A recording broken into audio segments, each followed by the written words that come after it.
Halo sahabat-sahabatku, bagaimana respon saudara ketika mendapatkan berita atau mendengarkan prediksi bahwa di tahun 2023 ini akan ada krisis yang besar, akan ada kesulitan ekonomi, bukan hanya di Indonesia tetapi secara global.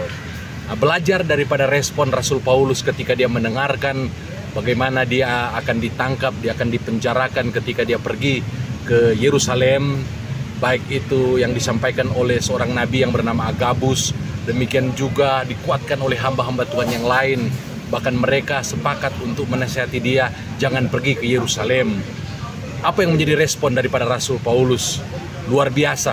Di dalam ayat yang ke-24, Kisah Para Rasul pasal yang ke-20, kepada utusan-utusan jemaat di Efesus dia berkata, "Aku tidak menghiraukan nyawaku sedikit pun, asal saja aku dapat mencapai garis akhir dan menyelesaikan pelayanan yang ditugaskan oleh Tuhan Yesus kepadaku untuk memberi kesaksian tentang Injil kasih karunia."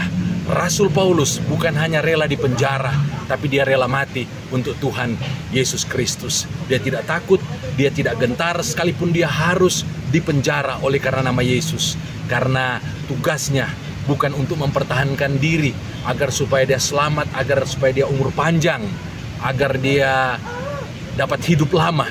Tetapi tugasnya dia katakan bahwa dia harus memberitakan Injil kasih karunia Allah kepada jiwa-jiwa yang terhilang. Kiranya ini juga menjadi respon kita pada hari-hari ini.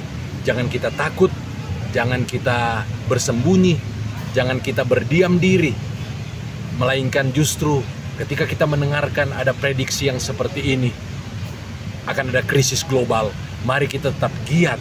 Yang pertama-tama bersaksi, memberitakan Injil kepada jiwa-jiwa yang terhilang. Kemudian jangan lupa, kita juga bekerja dengan sebaik mungkin, kita juga berusaha, berbisnis, tetapi jangan oleh karena ketakutan kita melakukan dosa di dalam menjalankan pekerjaan dan bisnis kita. Tetaplah menjalankan pekerjaan dan bisnis saudara dengan jujur, dengan memperhatikan nilai-nilai Alkitab. Dan saya yakin dan percaya firman Allah berkata, tangan yang rajin mendatangkan kelimpahan. Kalau kita tekun, maka kita pasti akan berhasil. Jadi kiranya ini akan menjadi sikap kita pada hari-hari ini. Tuhan memberkati.